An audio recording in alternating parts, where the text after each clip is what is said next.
고린도 전서를 이해하기 위해서는요, 먼저 고린도 교회의 문제를 이해해야 되는 거예요. 바울이 고린도 교회에 편지를 한 이유는요, 고린도 교회에 문제가 있어서 그 문제를 해결하기 위해서 보낸 겁니다. 그러니까 고린도 전서를 공부한다는 것은 우리 교회의 문제, 나 개인의 문제, 또 가정의 문제들을 치유하는 메시지로 받아야 돼요. 이 고린도 교회에는 첫 번째 여러 가지의 문제가 있었어요. 두 번째로는요, 성도들이 계속적으로 의문을 가지고 있어요. 복음에 대한 의문을. 그래서 신앙적으로 답변을 하고 교훈을 주기 위해서 이 편지를 쓴 겁니다. 그러니까 고린도 교회는 성경에 나와 있는 교회인데 문제 있다 없다? 문제 있다. 성경에 나와 있는 교회인데도 문제가 있어요. 우리 교회는 어디에 나와 있어요? 주보에 나와 있잖아. 그러니까 문제가 있을 수밖에 없는 겁니다. 교회는요, 문제가 없는 곳이 아니에요. 목사님, 교회는요 천국의 모형이라고 그러는데 문제가 있나요? 천국의 모형은 그런 문제 속에서도 천국을 누린다는 겁니다. 그래서 교회가 문제가 없으면 교회가 아니에요. 얼마나 거지 같은 교회만 마귀가 역사 안 하겠어요? 진짜 바른 교회일수록 마귀가 역사를 많이 하는 겁니다. 이 부분을 여러분이 분명히 아셔야 됩니다. 하다못해 오늘 전기까지 역사해. 뭐라고 해야 되나, 지금 보니까요, 오늘 요새 비가 굉장히 많이 와서 우리 교회가 비가 샜었잖아요. 그래서 쭉 돌아봤어요. 비가 안 새는 거예요. 이제 됐다. 그런데 전기가 또 말썽인 거예요. 오늘부터 내일 모레까지는 2층에 있는 화장실을 가시기 바랍니다. 불 안 들어와요. 그리고 새벽에는요, 지하 내려가실 때 그 불이 안 들어오니까요, 지하에는 들어와요. 근데 그 중간에 계단에 안 들어오니까 한 분이 미리 내려가서 그 밑에를 좀 환하게 켜놓으면 아마 위에까지 이렇게 좀 될 겁니다. 그래서 핸드폰 플래시를 켜가지고 그렇게 해서 하면 좋을 듯 싶습니다. 그 예배 전에 잠깐 위에 올라가 봤더니 뭔가 생각이 나서 올라가 봤더니 또 이제 안 될 것 같아. 내가 갔다 와서 이제 고쳐야 될 것 같습니다. 문제는 그냥 쉬지 않고 와요. 문제는 우리가요, 이 고린도 교회도 왜 이렇게 지금 교회에 문제가 있냐면 자기들이 아는 게 있어서 그래요. 아는 게, 지혜가 있단 말이에요. 지식이 있어요. 그래서 문제가 온 거예요. 그래서 우리는 세상의 지혜가 아닌 하나님의 지혜로 살아야 된다는 걸 강조하는 거예요, 지금. 지난주에 이야기했었던 건 뭐냐면, 우리가 세상의 지혜가 아니라 하늘나라의 지혜로만 너희들에게 내가 복음을 전했잖냐. 그런데 그럼 그 지혜가 뭔 줄 아니? 그 얘기를 오늘 설명하고 있는 거거든요. 세상의 지혜를 가지면요, 굉장히 문제가 되고 있어요. 지금 우리 청년들이 굉장히 고민하는 게 뭔지 아세요? 고민하는 게 아니라 나한테 불만인 거죠. 왜 그러냐? 예를 들면 여러분 그거예요. 어떤 환자가 병원을 가잖아요. 그러면 병원에 가면 주치의가 있고 세컨 의사가 있죠. 그러면 그 환자는 누가 책임져야 돼요? 주치의가. 그런데 그 주치의가 이 사람 수술을 해야 된다는 거예요. 그럼 사람은 수술하고 싶어요? 안 수술하고 싶어요? 안 수술하고 싶죠. 그런데 세컨 의사가 뭐라고 이야기하냐면 이건 수술하지 않아도 됩니다 라고 말하는 거예요. 그러면 그 환자 입장에서 누구 말이 더 들을까요?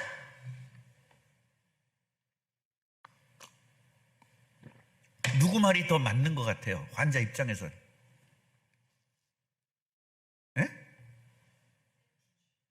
세컨 의사 말이 더 맞는 것 같죠. 자기는 수술하기 싫은데 수술하라니까.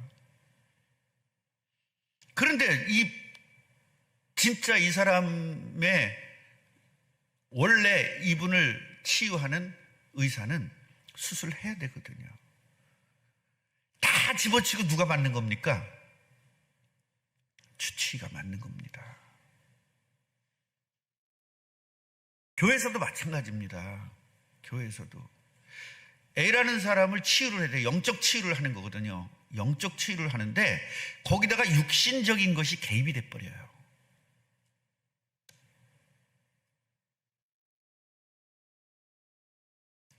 영적인 치유가 되려면요, 제일 첫 번째로 뭐냐면, 제가 여러분들에게 얼마나 많이 설명했습니까? 영적인 문제를 자기가 자각하지 않으면 절대로 치유가 안 됩니다. 그럼 나는 그 영적 치유하기 위해서 제일 먼저 뭘 하겠어요? 영적인 문제를 자각할 수 있도록 계속 영적인 문제를 지적해야 되죠. 맞아요, 안 맞아요? 그럼 영적인 문제를 지적하려면 굉장히 여러 가지 문제들이 나와요. 그럼 옆에서 보면, 아, 저렇게 치유하는구나, 나도 이러면 사역이 되면 저렇게 치유해야 되겠구나, 이래야 되는데, 아, 왜 저렇게 하지? 지가 뭔데? 우리 청년들 지금 그러고 있는 거예요. 아, 왜 저렇게 하지? 그럼 네가 하세요. 지금 고린도 교회도 이런 거예요. 이런 거예요. 바울이 개척한 교회잖아요. 그러면요, 이 바울의 말을 듣고 담임 목사 말을 들어야 되는데, 자기들 생각으로 고린도 교회에서 자꾸 자기 주장을 하는 거예요. 그래서 파가 생기는 겁니다. 난 바울파라는 거예요. 바울이 우리 교회 담임 목사니까 그래도 바울 중심으로 해야 된다는 거예요. 맞아, 틀려. 여러분, 틀린 사람들은 다 맞는 얘기만 하지 틀린 얘기 안 합니다. 베드로파도 있습니다. 개바파. 베드로파도 있어요. 그래도 이 교회의 모든 대빵은 베드로인데 베드로 말 들어야지. 맞는 말이에요, 틀린 말이에요? 맞는 말이에요. 총회장이잖아요, 베드로가. 그럼 그리스도파래. 그리스도 때문에 교회 생겼는데 그리스도가 진짜지 무슨 바울은 뭐고 베드로는 뭐야. 그리스도가 원류인데. 틀린 말이에요, 맞는 말이에요? 맞는 말이잖아요. 다 맞는 말이에요. 그러나 뭐가 틀려요? 영적인 걸 몰라요.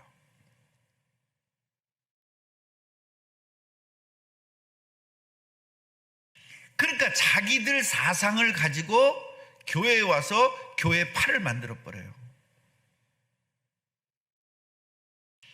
지금요, 교회들 가면요, 사이클 좋아하는 사람들끼리 모임이 있어요. 사이클부. 왜냐하면 여러분, 사이클 타는 사람들은 주일날 타요, 평일날 타요? 주일날 타잖아요. 그리고 교회 와, 안 와? 사이클 타라 교회 안 와요. 그러니까 교회에서 뭘 만들어? 사이클부를 만들어 가지고 예배 끝나자마자 사이클 타고 가는 거예요. 대부도. 남녀가.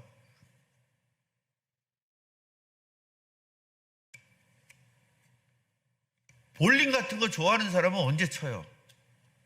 주일날 쳐야 되잖아요. 볼링 대회가 언제 있어요? 주일날 있잖아요. 그러니까 교회 안 오는 거예요. 볼링 좋아하는 사람은 거기 대회 나가야 되니까. 그래서 뭘 만들어야 돼, 이번엔? 볼링부를 만들어가지고 볼링부 안에서 대회를 하는 거예요. 그래서 큰 교회 가면 이런 부가 무지무지 많습니다. 왜? 교회 붙잡아 놓는 거. 우린 그런 짓 해서는 안 됩니다. 그건 짓거리입니다. 교회는요, 복음으로 시작해서 복음으로 중간 가고 복음으로 끝을 내야 돼요. 아멘이에요? 거기에 다른 이론이 필요 없는 겁니다. 뭐가 맞고 뭐가 틀립니까? 해 아래 맞는 게 아무것도 없는데 뭐가 맞아요? 어렸을 때부터 아버지에게 아버지에게 억압을 많이 받고 자란 사람은요, 억압받는 걸 되게 싫어합니다. 그게 영적 문제이기 때문에 그래요. 그런 사람들이 만약에 우리 교회 5 모이면 분명히 억압받는 거에 대한 그 사람들끼리 모임 가질 겁니다. 목사가 너무 독재야, 이렇게 나갑니다. 100% 그런 사람들은. 그런 사람은 사회생활이 할 수가 없어요. 사회의 모든 것은 억압이거든요. 억압 아닌 데가 없어요. 그래서 이제 직장 생활을 못하고 개인 사업을 하는 겁니다. 개인 사업을 하면 이제 누구한테 억압당하죠? 손님한테 억압당하죠. 그러니까 때려치는 겁니다. 때려치고 가만히 보니까 소설가가 좋을 것 같아요. 그 누구한테 혜택을. 그런데 소설가 누구한테 억압받죠? 예? 독자한테 안 받아. 누구한테 받아요? 출판사에서 받죠. 그러면서 지가 사장 되면 또 직원들을 억압해 안 해? 그런 놈들은 더 해요 또. 그러니까 여러분, 진짜 우리는요, 교회는요, 세상의 이론과 세상의 지식 갖고 하면 안 돼요. 뭐 갖고 해야 돼요? 복음 갖고 해야 돼요. 고린도 교회가 세상의 지식이 많은 사람들이 모여가지고요, 자기들의 생각으로 모인 거예요. 복음으로 모여야 되는데 자기들의 지혜로, 자기들의 생각으로 모이는 거예요. 그게 파입니다. 그래서 그 파를 없애라 그래야 되잖아요. 그래서 바울이 그 파를 그 파는 잘못된 거다라는 것을 이야기하기 위해서 먼저 하는 이야기가 뭐냐면 하늘의 지혜를 이야기한 거예요. 내가 너희들에게 전도할 때 세상의 말로 하지 않았다. 나는 하늘의 지혜로 말했다. 왜? 하나님의 이 믿음이라는 것은 하나님의 능력이 있는 거기 때문에, 하나님의 능력으로 쇼부를 해야지. 쇼부 그러면 안 되는데, 하나님의 능력으로 결단을 해야지. 왜 그 세상의 지혜를 가지고 여기 오냐? 그러면은 세상 단체하지. 뭐 때문에 교회를 해요? 교회는요, 하나님이 주인이에요. 예수님이 주인 돼야 돼요. 그런데 인간이 주인 하겠다는 겁니다. 이래야 된다, 저래야 된다. 목사한테 억압하고 말이죠.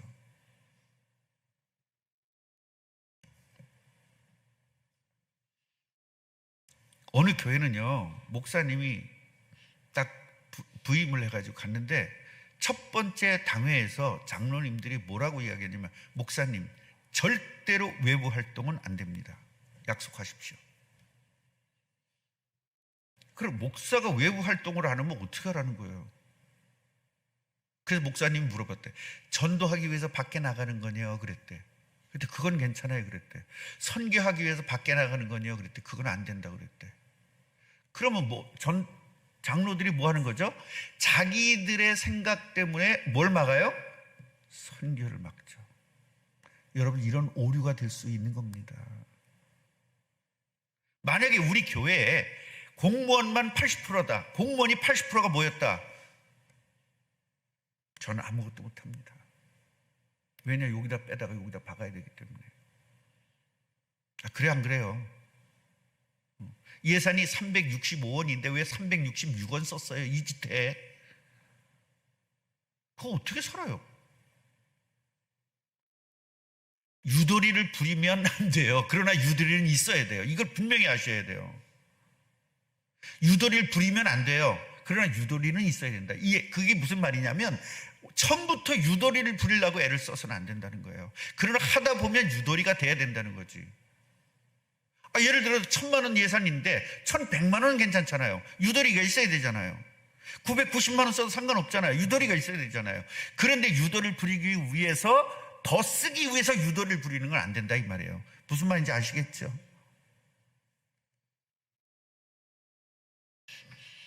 자, 내가 지혜를 얘기했잖냐, 지혜. 그런데 이 지혜는 뭐예요? 온전한 자들 중에서 지혜를 말한다. 여기서 온전하다는 것은 뭐냐면, 장성했다, 믿음이 크다, 믿음이 장성했다, 그런 이야기거든요. 그러니까 내가 지혜를 말하는데 일반 사람들한테 얘기해봤자 세상 지혜밖에 모르지 않냐. 하늘의 지혜를 모른다. 그러나 너희들이 제대로 된 정말로 온전한 그러한 신앙이 자랐다면 너희들에게 지혜를 이야기해도 될 거다. 그런데 내가 이야기하는 지혜는 세상의 지혜가 아니라 세상에서 없어질 통치자들의 지혜도 아니다. 여러분, 통치자가 얼마나 지혜가 많겠어요. 그러니까 나를 다스리죠. 그런 그 대단한, 세상의 지혜도 대단합니다. 그런 대단한 지혜를 이야기하고 있는 것이 아니라는 거예요. 그러나 이 복음을 모르는 사람들은 지혜 그러면 세상의 지혜지, 하늘의 지혜는 생각도 안 하죠. 하늘의 지혜를 이야기하는 것이다, 그 말이에요. 여기서 오직 은밀한 가운데 있는 하나님의 지혜를 말하는 것이다 그랬어요. 요 비밀이란 말이에요. 비밀. 하나님의 지혜는 비밀이란 말이에요. 그럼 뭐가 비밀인데? 감추어졌던 것, 언제서부터? 만세 전에 미리 준비해서 우리들의 영광을 위하여, 하나님의 영광이 아니라 저와 여러분들의 영광을 위하여 비밀이었다. 그게 바로 지혜다, 이 말이에요. 그거 아는 게. 염지사님 그거 알죠? 지금 뭔 얘기하는 건지 알죠? 만세 전부터 준비해놨던 비밀 뭔지 알죠? 나는 있잖아요, 목회를 아무리 남들이 못했다고 그래도 상관없어. 우리 염집사 하나 살려놔서 이거 알아듣잖아요. 지금 장성한 사람이라. 만세 전에 미리 준비해서 정해놨단 말이에요. 그게 뭘까요? 그리스도죠. 물어보면 뭐라고? 그리스도 그러면 90점 맞는단 말이에요. 그리스도. 만세 전부터 요게 지혜라는 거예요. 요거 아는 게 지혜라는 거예요. 세상 사람들이 다 모릅니다. 그리스도가 뭐야. 교회 다니는 사람도 그리스도에 대해서 모릅니다. 여러분 한번 대화해 보세요. 권사, 집사 대화 한번 해보세요. 여러분만치 아는 사람 있나? 그러나 교만하지는 않아야 됩니다. 더 겸손해야 됩니다. 많이 할수록 겸손해져야 됩니다. 이 지혜는 이 세대의 통치자들이 한 사람도 알지 못했다. 대통령도 모르고요, 장관도 모르는 겁니다. 만일 알았더라면 예수님을 십자가에 못 박지는 않았을 것이다.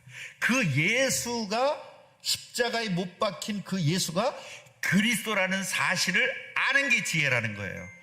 할렐루야. 그럼 우리가 지혜 주세요, 그 얘기는 뭐죠? 그리스도를 알게 해달라는 거예요. 그럼 여러분 그리스도 알아요, 몰라요? 알면 그런 기도할 필요 없잖아요. 아니란 게 여러분이 어느 정도 아냔 말이에요. 그래서 바울이 뭐랬어요? 그리스도의 넓이, 그리스도의 길이 끝이 없다는 거예요. 그리스도의 깊이 끝이 없어요. 그리스도의 높이 끝이 없어. 죽을 때까지 알아도 그리스도의 1000만분의 1밖에 모르는 겁니다. 안다고 절대로 폼 잡으면 안 됩니다. 이제 사탕 하나, 막대 사탕 하나 주잖아요. 그럼 우리가 그리스도 알아서 이제 모든 문제가 해결됐죠? 이렇게 한번 핥은 거야. 고만치 않은 거예요. 막대 사탕 하나 주면 혀에다가 한번 이렇게 쑥 내린 거야. 그거 아는 거 가지고도 여러분의 인생 문제가 다 해결되고, 저주가 해결되고, 불치병이 해결되는 겁니다. 하하하. 그리고 다 안다고 생각하는 거예요. 이제 한번 빨지도 못했는데, 전체를 한번 빨지도 못했고, 이거 한번 했는데, 여러분 지금 수준이 그런 수준인 거예요. 그리스도가 그렇게 크다는 겁니다. 그렇게 넓다는 겁니다. 창조하신 분인데.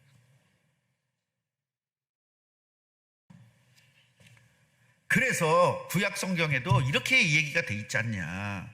하나님이 자기를 사랑하는 자들을 위하여 예비하신 모든 것은 눈으로 보지 못하고, 귀로 듣지 못하고, 사람의 마음으로도 생각하지 못했다. 이게 이사야 64장 이야기예요. 그런데 사람들은 절대 모른다는 거예요. 그래서 성령께서 오셨다는 겁니다. 뭐 하려고? 이 만세 전부터 준비된 그리스도를 깨닫게 하기 위해서 성령이 이것을 우리들에게 보여줬다는 거예요. 그렇게 똑똑한 사람들이 아무도 모르는데 저와 여러분들은 그리스도를 알았어요. 누굴 통해서? 성령의 능력으로. 그래서 성령은 모든 것 곧 하나님의 깊은 것이라도 통달했기 때문에 성령이 충만해야만 성경이 이해되는 거예요. 그러니까요, 이제 외국에 나가서 공부 많이 하시는 분들 있잖아요. 신학자들이 엄청 공부하거든요. 지금 우리 이찬일 목사를 보면은요, 너무너무 공부를 많이 하는 거예요. 이야기해보면. 그런데요, 그렇게 해서 깨닫는 게 아니라니까요. 예수님이 영접하면 깨달아지는 거예요.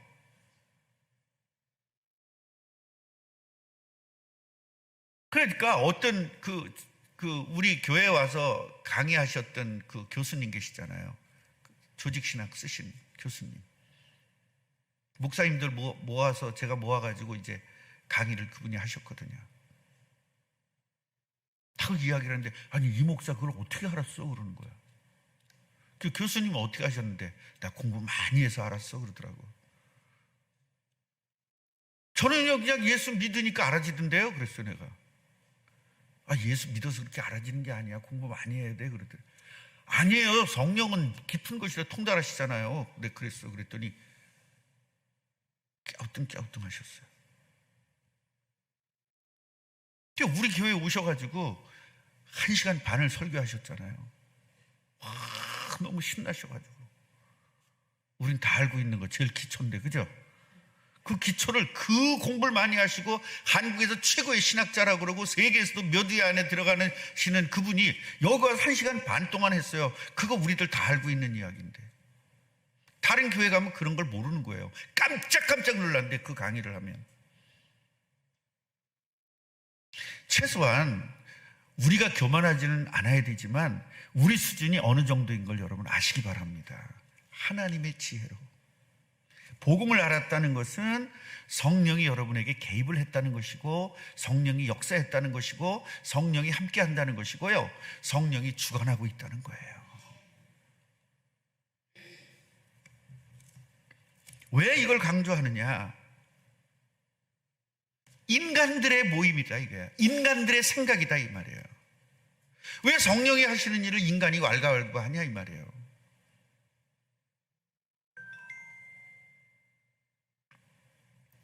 최소한 여러분, 설교와 목회 방침은 건드리는 거 아니에요. 여러분, 죽을 때까지 어느 교회를 가더라도, 이 교회에 있더라도 절대로 목회 방침하고 설교는 건드리는 거 아닙니다.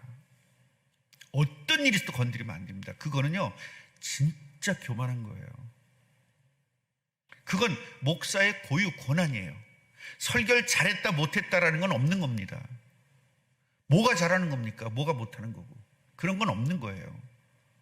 그리스도가 전달되면 최고로 잘하는 거예요. 아무리 더듬어도 그리스도 전달되면 되고요, 아무리 옥구슬 굴러가는 것 같이 해도 그리스도 전달하지 않으면 그건 틀린 설교입니다. 아멘입니까? 11절 보세요. 사람의 일을 사람의 속에 있는 영 외에는 누가 알겠냐. 그러니까 사람의 영만이 사람의 일을 안단 말이에요. 내 영혼이 나의 일을 안단 말이에요. 그런 것처럼 하나님의 일도 하나님의 영 외에는 아무도 모른다는 거예요. 그래서 12절 보면 우리가 세상의 영을 받지 않고 오직 하나님으로부터 온 영을 받았지 않냐. 하늘에서부터 온 성령을 받았지 않냐. 왜 성령이 우리에게 오셨냐? 우리에게 은혜를 주신 것들을 알게 하려고 성령이 오신 거다. 그 은혜로 주신 것이 뭐예요? 지혜. 지혜가 뭐예요? 예수 그리스도. 이 세상의 모든 문제가 원죄 때문에 왔다 이거야. 세상의 모든 문제가 마귀 때문에 왔다 이거야. 이 세상의 모든 문제가 하나님과 분리돼서 왔다는 거예요. 이 세 가지 문제가 기본 원인이에요. 그래서 이 세 가지 기본 원인을 해결하기 위해서 그리스도가 세 가지 직분을 가지고 오신 거예요. 원죄를 해결하려고 제사장으로 오셨고, 하나님 만나게 하려고 선지자로 오셨고, 마귀를 이기기 위해서 왕으로 오셨다는 겁니다. 이거 알아듣는 게 엄청난 지혜라는 겁니다. 이게 하늘나라의 지혜라는 거예요. 세상이 그렇게 똑똑한 사람들이 이 말 못 알아듣는다는 겁니다. 그러니까 여러분들은 하늘나라에서 인정받는 똑똑함이야. 그래서 여러분들은 천국 똑똑이에요. 같이 해보세요. 나는 천국 똑똑이다. 세상의 똑똑이는 아무 소용없고 거치는 자만 돼요. 가만히 보세요. 세상에 똑똑해. 교회에서도 세상에서 무지하게 공부 잘해서 서울대학교 나왔어. 와서 거치는 자밖에 안 돼요. 하늘나라에 어떤 사람이 필요하겠어요? 초등학교 나와서 순종하는 사람이 좋겠어요? 서울대학교 나온 사람이 계속 목사한테 따지는 사람이 좋겠어요? 하늘나라에서 어떤 사람이 쓰임 받겠습니까? 그래서 순종한다는 것은요, 그냥이 아니에요. 순종한다는 것은요, 내가 죽는 겁니다. 내가 죽는다는 건 뭐예요? 예수님이 주인 되는 거예요. 예수님이 주인 되야만 내가 죽어요. 내가 죽어야 순종이 돼요. 왜 순종을 못하죠? 내가 살았잖아요. 여러분, 세상 사람은 누구나 남보다 내가 낮은 사람이라고 생각하는 사람 아무도 없어요. 아무도 없어요. 허다못해 학교에서 꼴찌 하는 애도 지가 제일 잘나는 줄 알아요. 걔는 뭐 잘하는 거 찾죠? 축구 잘하는 거 찾죠? 농구 잘하는 거 찾죠? 쌈 잘하는 거 찾죠? 뭐든지 지가 잘하는 걸 찾아요. 공부 못하니까 학교에서 공부 잘하는 게 최고잖아요. 그런데 학교 가서 뭐 한 줄 알아? 공부 못하니까. 너 나보다 축구 잘해? 이거 갖고 따지는 거예요. 너 나보다 철봉 잘해? 너 나보다 구슬치기 잘해? 어떤 애들은 딱지치기도 잘해서 딱지 이만치 따잖아요. 너 나보다 딱지치기 잘해? 그러니까 뭐든지 2등 할 사람은 없는 거예요. 세상 사람은 다 아무리 바보라도 다 자기가 최고예요. 그래서 그 사람은 겸손할 수가 없는 겁니다. 죽어도. 그래서 내가 죽어야 내 자아가 죽고 내 자신이 죽어고 예수님이 주인 돼야만 겸손할 수 있고, 겸손한 사람만이 하나님에게 쓰임받는 거예요. 할렐루야. 겸손해야만 순종할 수 있어요. 왜 순종을 못해요? 저 사람이 뭔데 나한테 이래라 저래라 이렇게 나가니까요. 그건 자기가 살아서 그렇거든요. 결국 예수님이 주인이 아니라 자기가 주인 됐기 때문에 그러는 거예요. 오늘 예수님을 주인 삼기를 주님의 이름으로 축원합니다.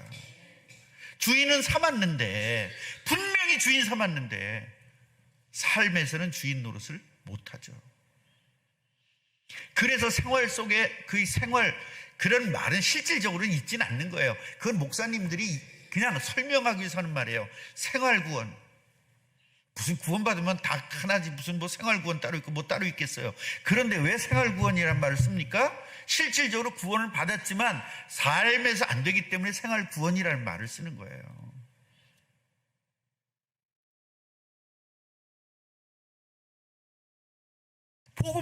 우리 여러분 복음이 영접했잖아요, 예수님. 그런데 또 영접은 했는데 삶에서는 영접한 사람이 아니야. 다른 건 다 영접한 사람처럼 사는데 이 문제에 대해서는 영접한 사람 같지 않다. 그게 왜 그러죠? 영적 문제. 자기가 상처받은 문제들이 나오면 튀어나오는 겁니다. 여러분, 가난하게 자란 사람이 영적 문제가 뭐겠어요? 남 돈 쓰는 거 못 보는 거예요. 그래서 이런 영적 문제 있는 사람들이 교회에 많잖아요. 그러면요, 교회에서 뭐를 못해요. 예를 들어서 이 앰프 이거 1,000만 원 들어야 됩니다. 그러면 기절해서 뒤로 자빠져요. 왜냐면 개척교회 89만 원 신문에 나와 있거든. 89만 원이면 되는데 왜 1,000만 원짜리 쓰니? 이게 여러분, 가난하게 자란 사람이, 가난하게 자랐어도 영적 문제가 없는 사람은 상관없습니다. 최권사님 가난하게 자랐죠? 영적 문제 없잖아. 돈 팍팍 쓰잖아. 가난하게 자랐는데 가난 때문에 온 영적 문제는요, 다른 사람에게 계속 걸림돌이 됩니다. 그럼 교회에서는 부자로 자란 사람도 있고 가난하게 자란 사람도 있잖아요. 그러면 부자로 자란 사람이 장로가 있고 가난하게 자란 사람이 장로가 있어요. 영적 문제가 있어. 어떻게 하겠어요? 교회 피아노 사놓읍시다. 가난한 영적 문제 있는 사람 뭐 하겠어요? 피아노는요 50년을 써도 괜찮아요. 중고 사세요. 값은 10분의 1밖에 안 되는데 피아노는 오래 칠수록 좋습니다. 틀린 소리야 맞는 소리야? 맞는 소리잖아요. 여러분, 틀린 소리 하는 사람 다 맞는 소리 한다니까요. 그럼 그 부자로 자란 사람은 어떻게 하겠어요? 기왕 사는 거 제일 큰 걸로 사세요. 롱으로 사세요. 이거는 숏이잖아요. 롱으로 사세요. 긴 걸로. 그럼 거기서 장로끼리 싸우는 겁니다. 같이 해보세요. 영적 문제 치유합시다. 영적 문제가 뭐냐면 다른 사람 다 괜찮은데 나 혼자 열받는 게 영적 문제예요. 왜 그러면서 영적 문제 특징이 뭔지 알아? 열 안 받는 사람 보고 짜증내. 왜 이걸 보고 열을 안 받지? 너나 열받지. 네가 영적 문제 있으니까. 제가 영적 문제가 뭔 줄 알아? 옛날에 뭔 줄 아세요? 애기들 업고 가잖아요. 발이 있잖아요. 양말도 안 신고 저렇게 그렇게 나오는 거 있잖아요. 그런 애들, 그렇게 업고 가는 애들. 그거 보면 나 속에서 우라통이 막 치밀어요. 그게 나 영적 문제거든요. 뭐냐면 자식 중심인 거예요, 난. 그런 거 보면 막 어떻게 할 수가 없는 거예요. 막 승질나가지고 막 오면서 우리 집사람 막 뭐라는 거예요. 막 저런 게 무슨 애를 낳아가지고 막 그래. 그 우리 집사람 미친놈 왜 지랄이야. 저 사람 얼굴 표정은 그거예요. 그게 영적 문제인 거예요. 나 혼자 열받는 거. 남도 다 괜찮은데. 여러분, 그런 거 있어요? 없어요? 있잖아. 또 영적 문제 뭐 있는지 아세요? 요새 젊은 애들. 네이버에서 배워. 네이버에서 애 키우는 거를. 이건 먹이면 안 되고 몇 개월까지는 먹이면 안 되고 사람마다 다 틀려요. 이런 애는 좀 일찍 먹여도 되고요. 큰 애는. 작은 비실비실한 애는 좀 더 오랫동안 안 먹이면 안 되고 이유식 오래 해야 되고. 그 사람마다 다 틀린데 이게 네이버에다가 12개월 그러면 11개월 3일 됐다고 안 된대. 여러분, 몰라서 그렇지 우리 교회 있잖아요. 애기들 키우는 엄마들 잘 알아들어야 돼요. 네, 여러분들이요 다 집에서 그렇게 할 때 교회 오면 막 먹여요. 엄마 모르게. 권사님들이 이젠 권사님들 애들 맡기지 마세요. 24개월 돼야 먹을 수 있는 거를 18개월 되면 먹여요. 권사님들이. 왜냐? 다 경험자거든요. 그렇게 먹였는데 저렇게 뻥뻥하게 잘 컸잖아요. 혼자 나가가지고 넷이 갑자기 두르고 말이죠. 얼마나 멋져. 확 풀려가지고 4배로. 진짜 멋있잖아요. 절대로 우리는요 오늘 바울의 말을 잘 기억하셔야 돼요. 왜 고린도 교회 문제가 됐느냐? 영적 문제가 때문에 그래요. 자기의 세상적 지식을 교회까지 끌고 들어오는 거예요.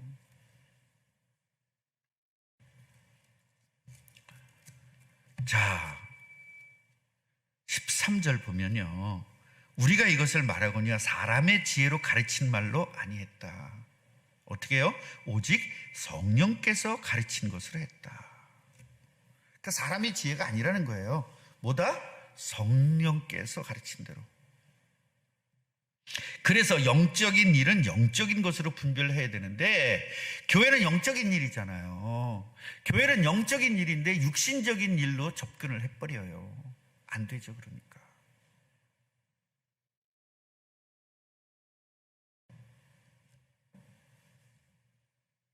선교사님한테 제가 전화를 드렸어요. 선교사님 정말 죄송합니다.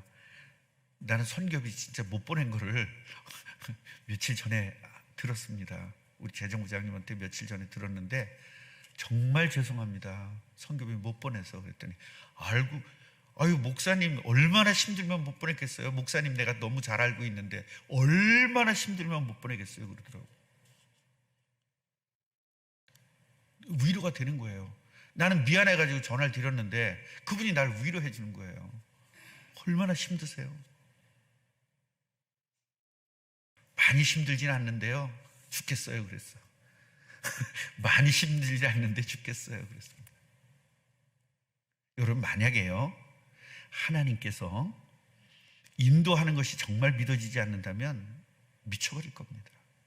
그런데 저는요, 이번 기회에 뭐를 깨달았냐면, 우리 교회가 개척이 돼서 여기까지 올 때까지 하나님의 역사하심을 쭉 한번 확인했어요. 진짜 여러분, 한번 시간 있을 때 한번 쭉 이렇게 복기를 한번 해보세요. 우리 교회가 개척이 돼가지고 여기까지, 박민호 권사님, 최지훈 권사님 한번 복귀해보세요. 이게 하나님의 역사 아니면 여기까지 왔겠어요? 일단 이사 오고 나서도 은행 일이 하나도 안 됐었잖아요.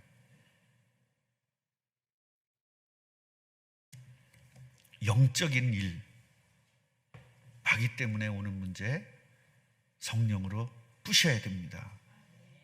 할렐루야. 그래서 14절 그렇게 말하고 있어요. 육에 속한 사람은 하나님의 성령 일들을 받지 않는다. 그냥 뭐든지 육신적으로만 생각해요. 하나님이 역사하신다, 이게 필요 없어요. 지금 돈 있냐 없냐 이거 갖고 따진다니까요. 솔직히 말해서 우리 교회가 돈 있어서 뭐 한 거 있어요? 우리 교회가 여기까지 올 때까지 돈 있어서 한 게 있어요? 돈 없는 가운데 했잖아요. 뭘 가지고? 믿음 가지고 했잖아요. 여기까지 왔잖아요. 왜? 어리석게 보이는 거예요. 믿음이 뭐야? 지금 돈도 없는 주제에 무슨 선교에 개뿔이나 이렇게 나간다는 거예요, 이 사람들은.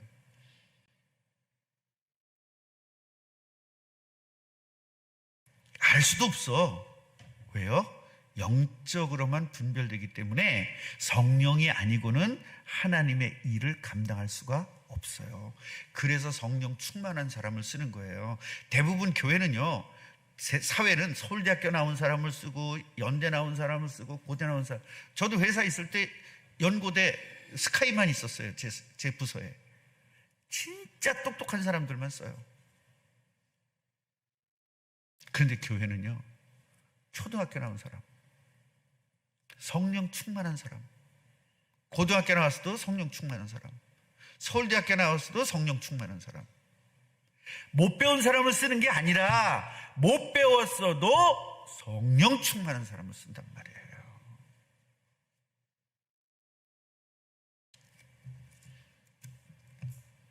신령한 자는 모든 것을 판단하나 자기는 아무에게도 판단을 받지 아니하느니라.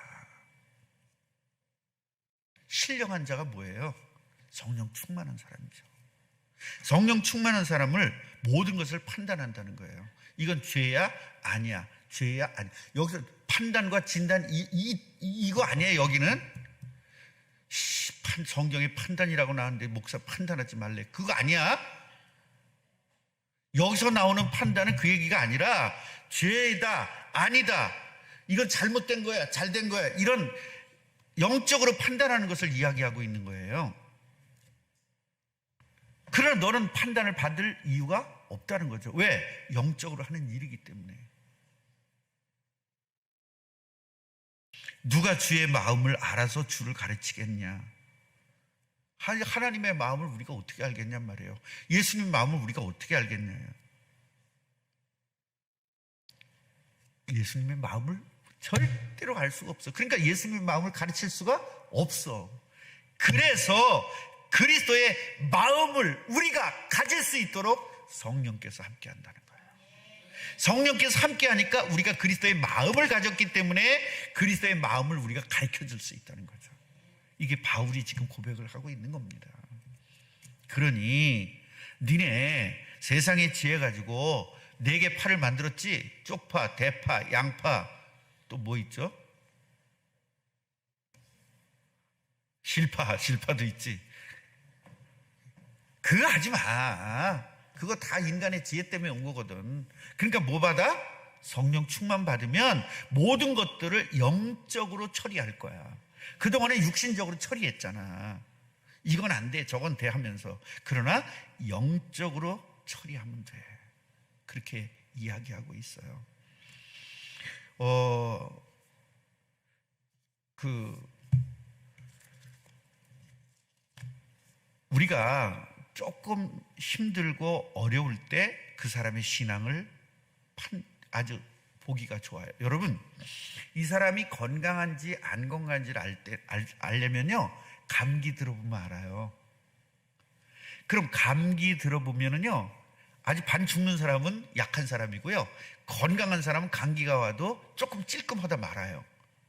감기가 들어봐야 그 사람이 진짜 건강한지 안 건강한지를 알아요. 신앙도 이 사람이 건강한 신앙인지 건강하지 않는 신앙인지를 보려면 교회에 문제가 와보면 알아요. 개인의 문제가 와보면 알고요. 제가 아까 예배 전에 어떤 분을 만나가지고 물어봤어요. 떨리냐? 안 떨린다요. 그래서 내가 그랬어요. 감사하다. 누군 나보고 목회 못했다 그러는데 그러가도 상관없다. 난 당신 하나만 키워놨으면 됐다. 이렇게 힘든 일이 있는데도 떨리지 않는다는 것은 진짜 믿음이다. 이런 믿음을 어디가 찾겠냐. 사랑의 교회 몇 명이나 있겠냐, 이런 믿음이. 여러분, 그 몇만 명씩 모이는 교회 저런 믿음, 이렇게 지금 문제가 왔는데도 떨리지가 않아. 그런데 그런 믿음이 몇 명이나 있겠어요. 우리 교인들은 다 그렇잖아요. 여러분 떨리세요 지금? 교회 없어질까 봐? 어떤 사람은 교회 없어지면 더 좋겠죠.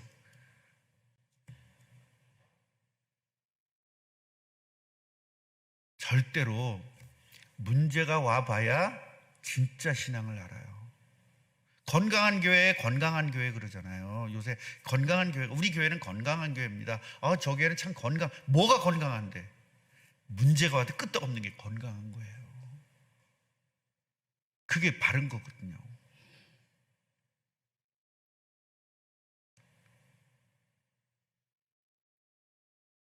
은행에서 저한테 전화가 와가지고 반 협박을 하더라고요. 그래서 협박하는 겁니까? 네, 그랬어요. 그랬더니 갑자기 꿀이 내리더라고요. 이영일 목사한테 전화해가지고 내가 요리조리 피해서 전화했다고 그랬대. 내가 피한 적이 없는데. 꼭 회의 시간에만 와가지고 문자로 보내주세요. 그거 보냈거든. 근데 나중에 보니까 02야. 그게 문자로 그게 안 가나 봐.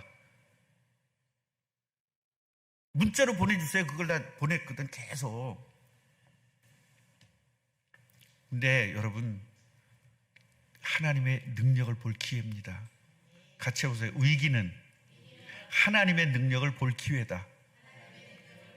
문제를 문제로 보는 게 문제예요. 문제를 항상 어떻게 봐야 돼요? 하나님의 능력 볼 기회로 봐야 돼요. 별것도 아니에요, 여러분. 2억도 아니고 2천만 원 가지고 뭘 그걸 그렇게 위기라고 생각하고 그러지 마시고요. 솔직히 말해서 그 2천만 원이 무슨 애들 껌값이지, 그게 뭐 그렇게 중요합니까? 다만 내가 조금 시달리면 되는 것이고, 신경 쓰지 마세요. 나도 이제 안 나한테 전화하지 말라 그랬어. 아니, 우리 이 큰 등치를 그거 잡은 거? 응? 담보를 잡아놓고 뭐 큰 등치를 담보를 잡아놓고 2천만 원 때문에 난리냐고 내가 막 뭐라 그랬어요. 그랬더니 규정 때문에 그렇대. 당신은 규정대로 가고 나는 믿음대로 갈 거예요. 네, 그랬어요. 편하게 처리하시고요. 장로님 걱정되세요 혹시? 5천만 원 떼어먹힐까 봐? 그런 거 없죠? 우리 청년도 걱정 없지? 왜 걱정을 합니까? 까짓 거. 의자만 갖고 나가도 1,000만 원은 되겠다. 살 사람은 없지만. 옛날에 난 그 옛날 생각이 나는데요. 우리가 갑자기 다 망해가지고요. 그 50평이 되는 집안에 있었던 그 비싼 모든 것들이 그냥, 아니 우리 아내하고 밖에 나갔다가 집에 들어갔는데요. 문이 열린 거예요. 이상하다 들어가 보니까요. 다 없어졌어. 그 오디오가 얼마짜리인데. 그런 생각이 좀 들더라고요. 네. 무슨 15억짜리 지금 한 20억 나간다는데 이거 그거 담보 잡아놓고 2천만 원 때문에 뭐 그렇게 하지 마시고요.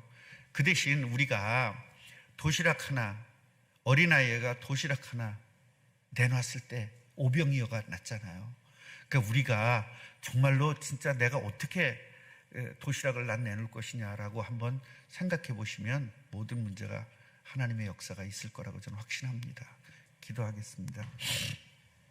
고린도 교회가 인간의 지혜로 움직이다 보니 파가 생기고, 그 파가 생기다 보니 분열이 되고, 세계 복음화해야 될 공동체가 분열을 하게 됩니다. 이게 과연 하나님의 뜻이겠습니까? 마귀의 뜻이죠. 그러나 그러한 문제 때문에 바울에게 편지를 하게 되었고, 바울은 고린도전서를 써서 보내면서 문제 있었던 교회가 완벽하게 새롭게 거듭나는 기회가 되었습니다. 우리 꿈나무 교회가 이번 기회에 공동체가 하나가 되고 뿔뿔이 헤어졌었던, 뿔뿔이 나눠졌었던 것들이 완전히 하나로 묶여지는 귀중한 기회가 되게 하여 주옵소서. 예수 그리스도 이름으로 기도합니다. 아멘.